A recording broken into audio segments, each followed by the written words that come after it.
പ്രവാസികളുടെ മൃതദേഹം നാട്ടിലെത്തിക്കുന്നതിന്റെ മറവിൽ നടക്കുന്ന ചൂഷണം തടയാൻ കർശന മാനദണ്ഡങ്ങളുമായി ദുബായ് ഇന്ത്യൻ കൗൺസിലേറ്റ്. പുതിയ നിയമപ്രകാരം രക്തബന്ധുക്കൾക്ക് മാത്രമേ മരിച്ചവരുടെ രേഖകൾ റദ്ദാക്കാനും രേഖകളിൽ ഒപ്പിടാനും സാധിക്കൂ.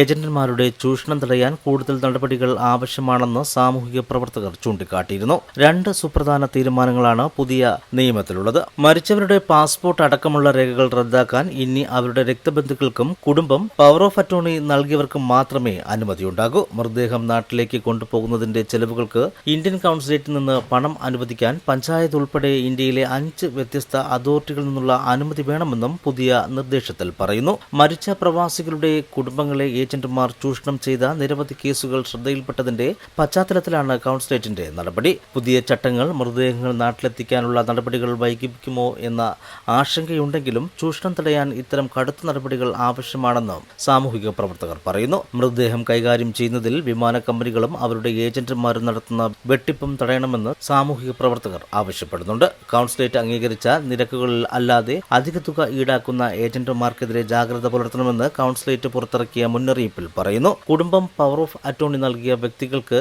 എല്ലാവിധ സഹായവും ഉറപ്പാക്കുമെന്നും കൗൺസിലേറ്റ് വ്യക്തമാക്കി. എല്ലാ എമിറേറ്റുകളിലുള്ള സാമൂഹിക സംഘടനകളുടെ പാനൽ കൗൺസിലേറ്റിലുണ്ട്. അവർ സൗജന്യമായി കുടുംബങ്ങൾക്ക് ഈ സേവനങ്ങൾ നൽകുന്നുണ്ടെന്നും എന്ത് സഹായത്തിനും കൗൺസിലേറ്റുമായി ബന്ധപ്പെടാമെന്നും അധികൃതർ അറിയിച്ചു.